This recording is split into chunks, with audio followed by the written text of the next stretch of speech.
Welcome to Shift, a college admissions ACT, SAT, and CLT podcast for a changing world.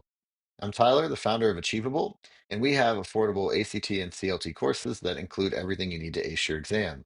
A full textbook, tons of review questions backed by our memory enhancing algorithm, videos on key topics, a built in study planner, and full length practice exams. You can get a free trial by going to achievable.me, and if you like it, use the code podcast to get 10% off. Now, let's get started. Today we've got Ed Antoine from Antoine Education. And Ed, I'd love if you could introduce yourself.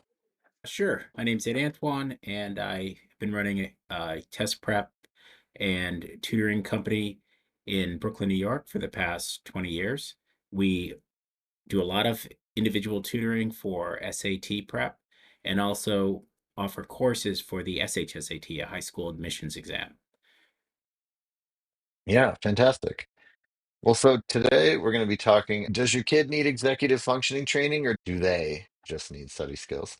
So how do you want to start this off? I mean, I'm excited to kind of get into this. Well, yeah, I think maybe just by trying to answer that question, and almost as if you're in conversation with a parent, because I do feel like people are talking a lot about executive function skills.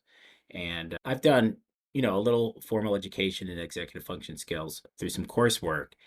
And my feeling is that for the vast majority of students, they don't really actually know how to study. They don't really know the mechanics of Hmm. like how to study, and I can go into more detail about that as we continue talking.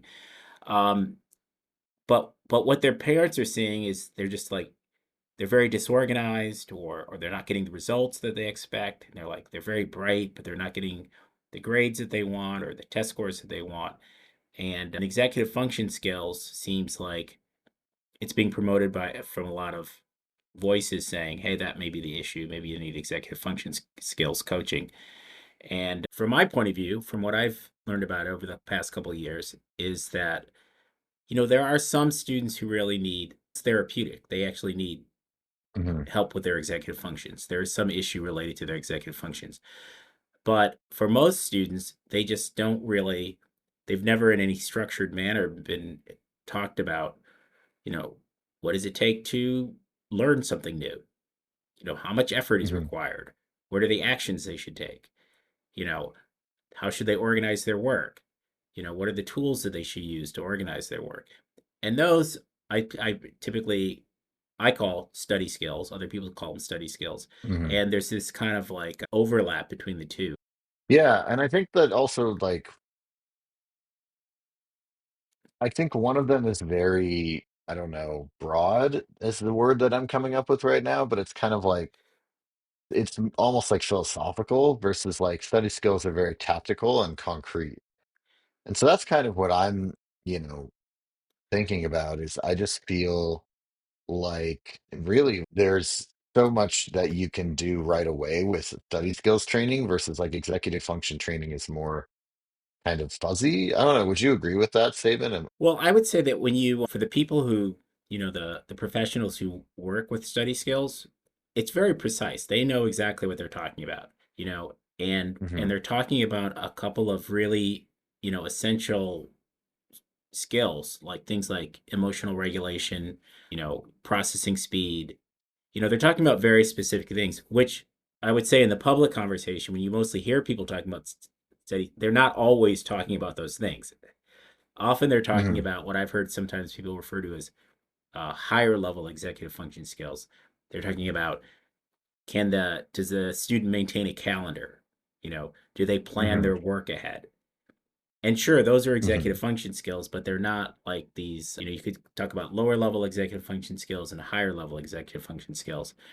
And I think it's those higher level executive function skills that kind of overlap with basic study skills that a neurotypical student, to use that term, basically a bright kid who doesn't have anything that needs to be addressed therapeutically, but may have never learned like about the process of learning. They don't really understand how the process mhm, of learning works. Um, they don't pay a lot of attention to their own habits, how they go about their work, what they do when they get home, mhm. how they organize their papers, things like that. So there's nothing really in their way of them doing better academically, except that they just don't really know what to do. And Hmm. they no one and people don't typically talk to them about it in very specific and Hmm. precise terms about this is what you should be doing. Yeah, well, and I think it's like, I don't know how to say this. Like, it's almost like life skills, I guess. Well, yes, it is life skills. It's definitely life Yeah. skills. But yeah, you well, that's kind of why I'm so interested in doing more of it, because I feel like when you help kids learn this kind of things, you're helping them toward a better life. You really are. You're Hmm. you're giving them tools that they can use to do better in school, you know, when they need to go look for, to prepare for the profession, when they need to go look for work, if they decide they want to Hmm. start a business, these are things that are really helpful. They help you get better grades, better test scores, but they help you out much beyond that as well. Yeah. So, I mean, that's where I wanted to maybe start kind of pinging you with questions. The Okay, sounds first good. one is, yeah, just like thinking about, you talked about, oh, like, someone's not getting good grades, even though they seem very bright. How can you tell that that's an executive functioning issue versus like maybe they're just not that into it, or maybe like like I personally have met a lot of people that are very bright, but it for whatever reason that didn't necessarily translate to school super well, right? Right, So right. is that just them? Is that an executive functioning skill, and kind of how can you identify that that is the major issue? Well, I think that's the thing is that, you can't, I mean, you can figure it out more or less in conversation over the course of, a few weeks, because when you think about things like, emotional regulation, like once Hmm. someone knows what they need to do, how hard is it actually for them to do it, in the sense of like, do they get frustrated quickly? Are they unable Hmm. to sit through, they're not patient enough, in an Hmm. unusual way, not like, obviously everyone has issues with patience, but for some people it's a lot harder. Like they really do not have your basic ability to calm themselves, to relax, Hmm. to like say, I'm going to stay on a task for, you know, some reasonable amount of time that's required to complete it, whether it's Hmm. 10, 25, 50 minutes or an hour. And if you can identify that they actually is a problem, that they really can't manage themselves, then you're talking about an executive function skills issue where, maybe some type of therapeutic relationship is necessary. But, Hmm. but if you basically say to someone, well, you need to do this, and they're like, oh, it never occurred to me to do that.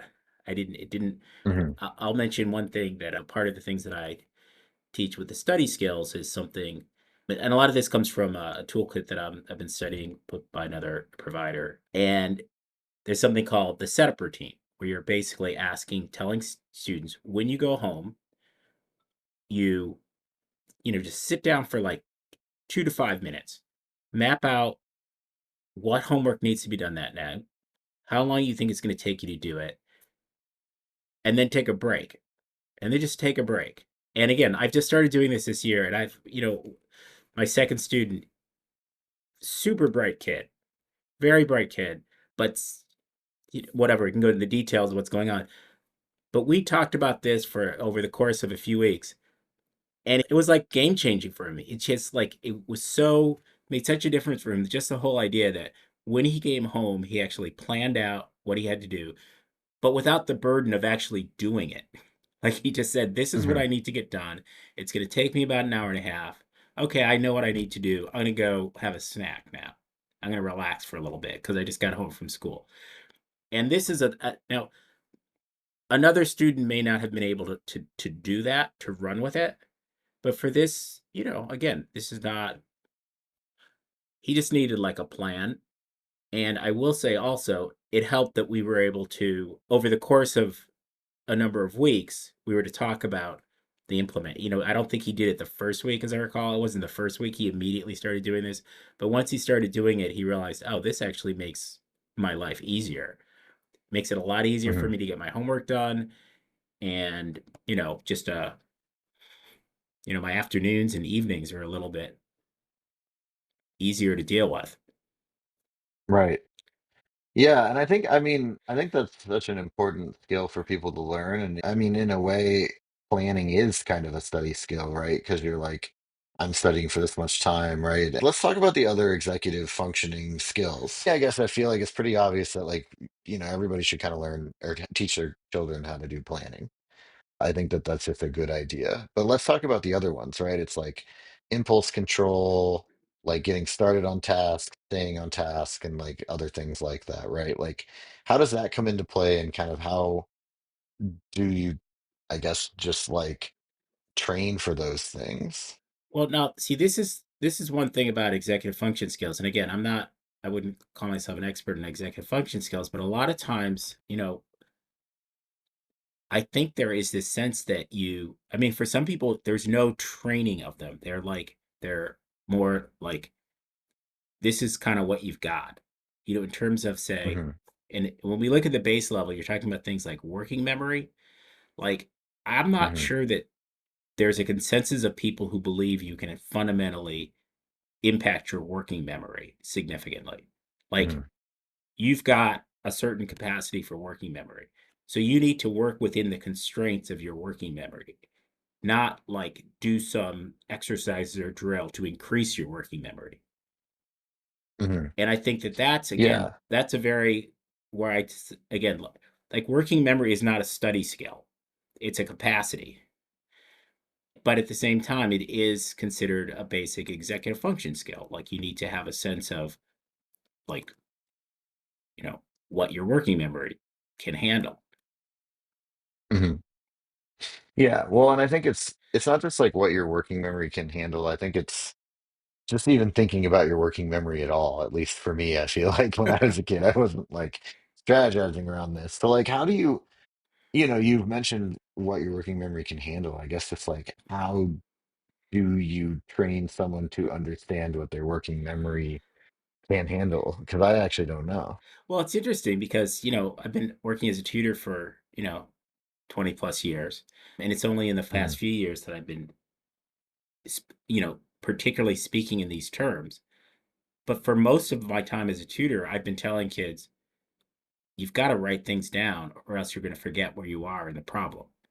Like, Hmm. that is basically, essentially, that's instruction on work within the constraints of your working memory. Like, you can't Right. remember all of an algebra of a complicated, challenging. You can't remember everything in an algebra problem at the Yeah. same time. You have to finish an intermediate step, write it down, and then move on to the next step. And essentially, what you're doing is it's like you're chunking. You're finishing one step, and then your result is one chunk that you can have in your working memory or on your sheet of paper, and then you open up space to do the next piece of the problem. Yeah. And I guess from my point of view, when I tell a kid to start writing things down more, I'm not trying to increase their working memory capacity. I'm trying to get them to work within the constraints of their working memory. And it's going to be different. It's clearly, you work with enough kids, you see it's very, very different. Like, how much different students can retain in their working memory, you know, at the same time. You know, Hmm. you know. I mean, I think that is interesting, makes a lot of sense. I guess what I want to do now is like, I feel like we've kind of defined some examples of executive functioning. Hmm. Can we define what you would call study skills instead? Yes. Oh, Right? Like absolutely. let's talk about that. Because I feel like for me, I would say planning is, maybe both. Right? So I'm curious kind of, Well, yeah, what are like the key study skills that you think are, relevant to kind of this Well, conversation? I'll Yeah. tell you, I have a little program I call Four Essential Study Skills, and these are what I Hmm. consider the key things that a student really needs to, or at least the place to start. And the first thing is just this kind of the science of learning, just understanding how your brain learns new information, in terms of encoding information like you read or you hear something, and the fact that you have to recall information. The whole idea that, like, and I think that hearing something and understanding something is not the same thing as retaining and mastering something. And so just getting them Hmm. to understand that, because I found a lot of students think once they understand it, they're done and they can leave it alone. Hmm. And then they're surprised when they can't use it, on a test or on a school test or a standardized test. So just understanding, what is necessary to learn something, retain it, the process of recall, repeated recall that is necessary to retain Hmm. information, just understanding that that is part of it. And also the fact that if you don't remember something the first time, that you should try to remember it a different way the next time. Like if you read it the first Hmm. time, maybe you should make a drawing the next time, or you should talk to a friend about it. Like you want to try Hmm. to keep learning things in new ways, basically across your senses. Like you want to use all your senses, Hmm. bring them all to bear to the learning task. So that's kind of number one. Next is note taking. And again, you kids vary very widely in terms of their ability to take notes and their consciousness of like what it means to take good notes and what you should do with your notes once you've taken them. So when I'm working with students, Hmm. we're talking about um, your first draft of your notes. And you first take your notes, whether it's from class or whether it's from reading something, a text, and then a process of kind of revising and editing um, your notes. Whereas Hmm. a lot of students, I think they're kids who already know this, who are good students. They go back to their notes, they reorganize their notes, they condense their notes, and they study their Hmm. notes when it comes to a test.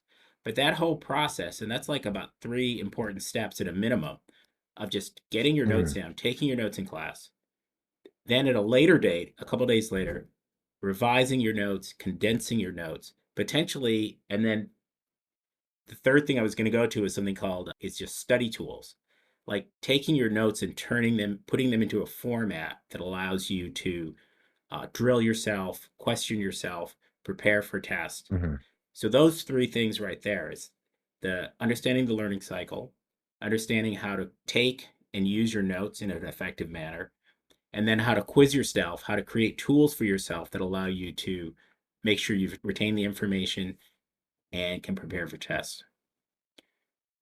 Yeah, I mean, all of that sounds to me like just like it's also a set of really important life skills that's going to teach you. Like, I think it's just gonna, if you actually had your child just doing the note, right? I feel like their ability, first off, their focus in class would probably increase a lot. Yeah. And second off, like, it would just help them kind of in the whole process, like downstream, right? Like any homework they have to do, etc. So when you've got somebody that's, you know, they might think they have an executive functioning problem or like they're not getting the grades that they want. Like I almost feel like I don't know, the study skills seem like the first thing I would try, but I'm curious what you think or how it if it depends, then like, who's each thing better for? Well, I absolutely feel that the study skills is the first thing you should try because Yeah. you need them regardless. I think Hmm. I would only go to the level of the executive functions if for some reason it's hard for them to actually implement the study skills, because that's where I would think you've got an issue of the executive function skills if you're not actually able to implement the study skills. Because you could, again, as I said before, you could think of the study skills as being higher order executive function skills. Things like, Hmm. and even that example I used of note taking, where you actually have to go back, there's some planning involved. There's the taking of the notes. There's the planning when you're going to revise them. There's the creating of Hmm. the tools to help you recall the information. So there's a lot of organization. There's some planning. Um, and to the degree that there's difficulty in doing those things, then you might say, all right, well, maybe we need to look at, you know, something else. Yeah. Yeah, I mean, I guess that is kind of leading into the next thing I wanted to ask about, which is, kind of parent intervention and kind of like where and when to use each thing. Yeah. Um, so, if you're talking to parents, how do you help them diagnose which of these things their child needs, or like, kind of just figuring out like the order of operations here. Yeah, I mean, typically what I'm suggesting they do is, start working on just learning these what these tasks are that need to be accomplished. And then I'm always on the lookout for what's getting in the way of them accomplishing it. And if I think there's something in the way of them accomplishing, I mean, I've had, students where I've spoken to parents and said, you know, they actually seem to have, one of the other, there's, again, in terms of basic executive function skills, working memory, like I said, I mentioned emotional regulation. There's also flexibility in thinking, like your ability to kind of shift between tasks mentally. Um, so for the most part, I'm expecting that the study skills are going to be effective on their own. And in the rare case, I'm saying, oh, you might want to have, you might want to get an actual, trained executive function coach to work with them on some of these lower level skills, or they might have some kind of, deficit.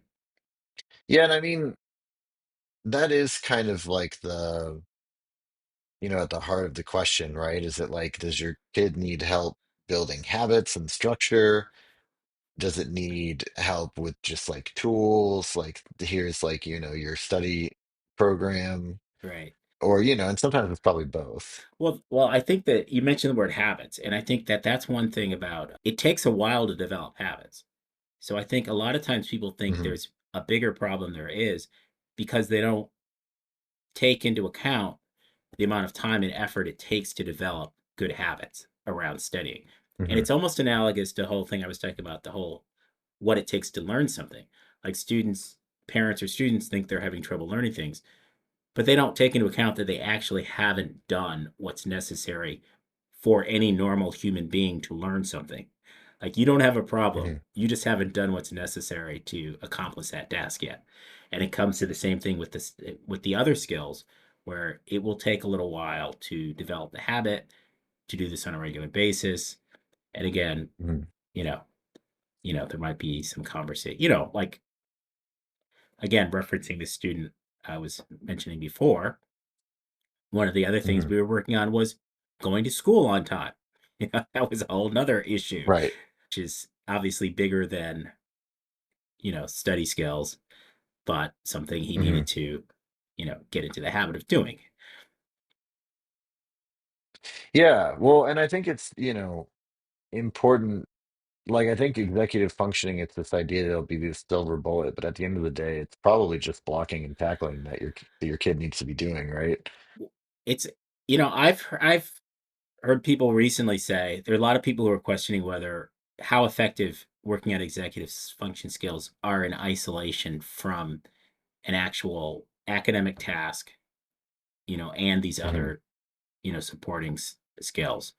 Like, I think it's possible with, say, a neuropsych exam to identify, the state of a student's executive function skills.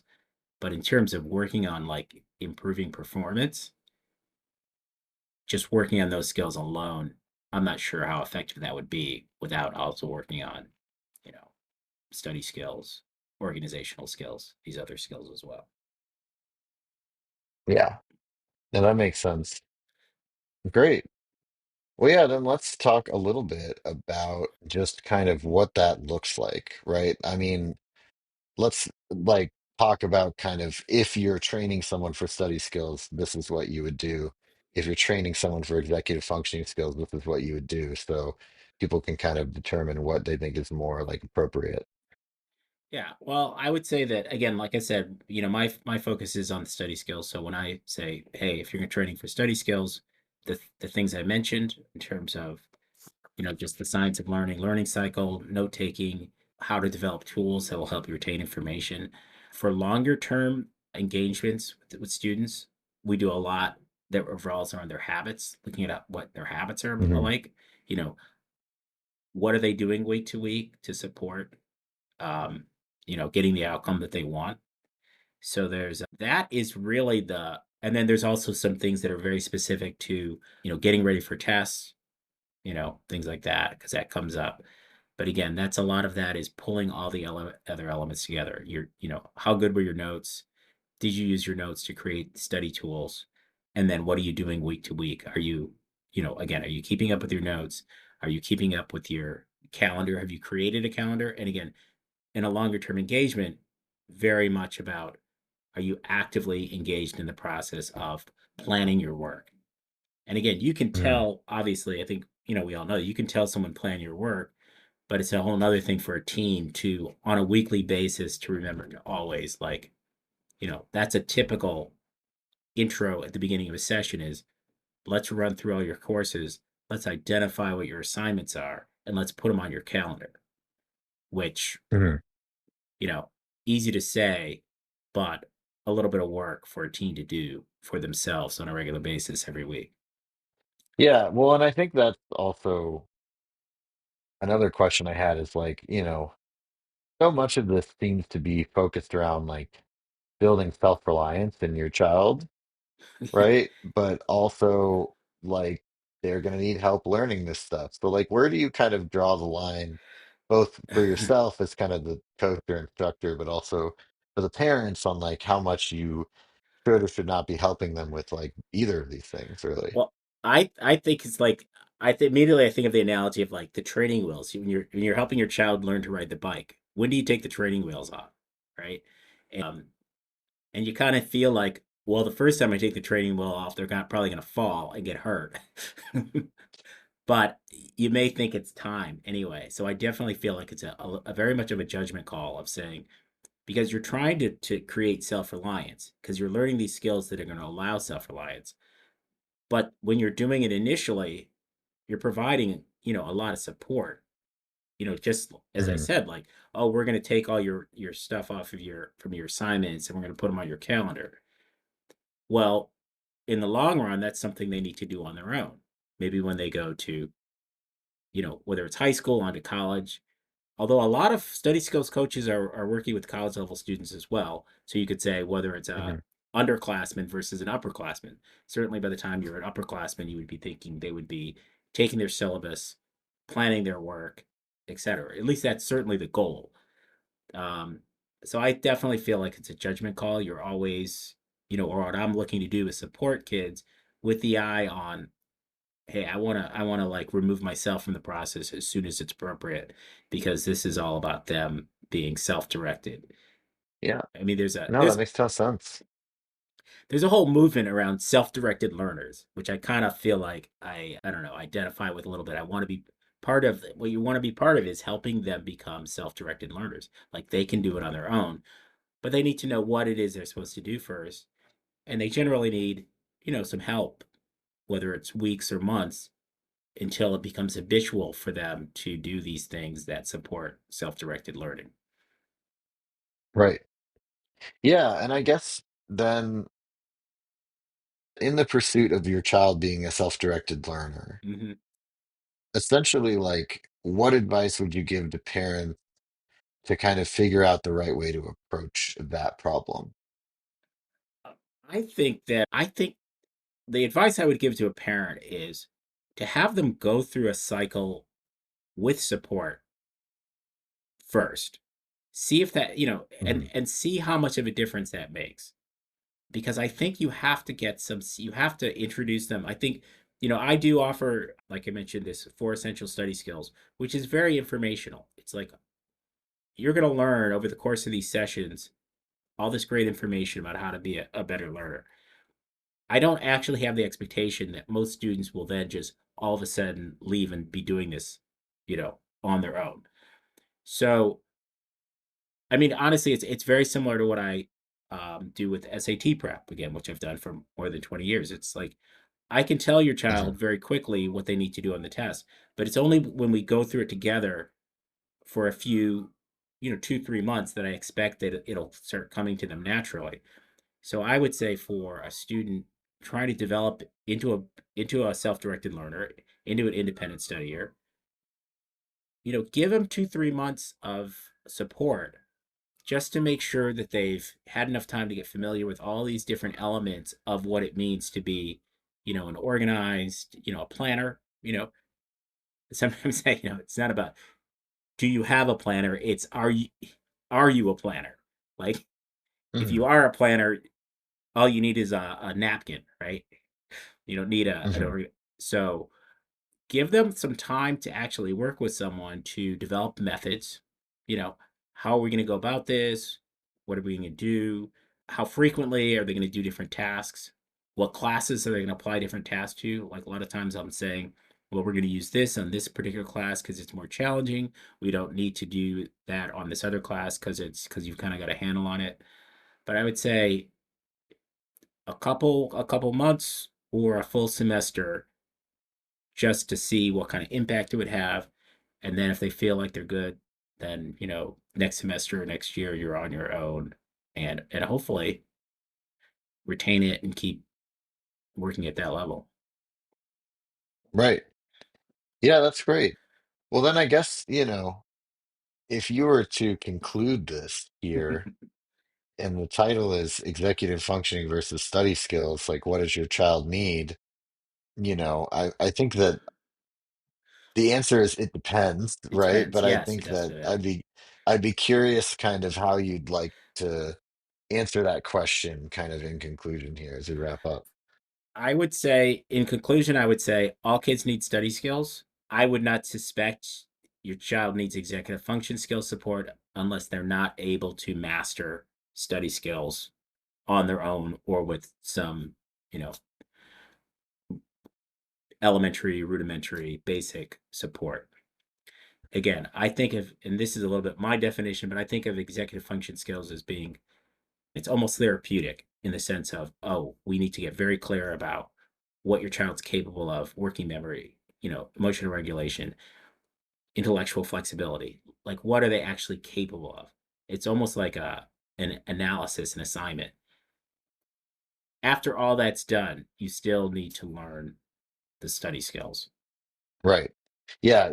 In fact, I think you probably would be better off learning both in most cases, Well, yeah, but it's just like the order and kind of what's like more pertinent right now. yeah. And which do you need for individuals? So which do you need? Do you actually need support on the lower level executive function skills, or do you actually just need to know what the study skills are? Mhm. Great. Yeah, anything we haven't covered today that you want to make sure we talk about before we wrap up?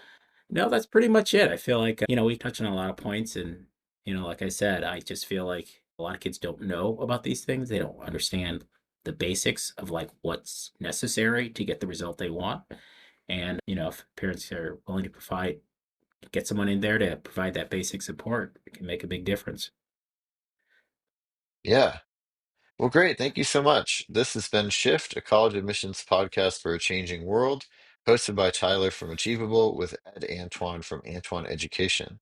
And you can get a free trial of Achievable's ACT and CLT courses by going to achievable.me.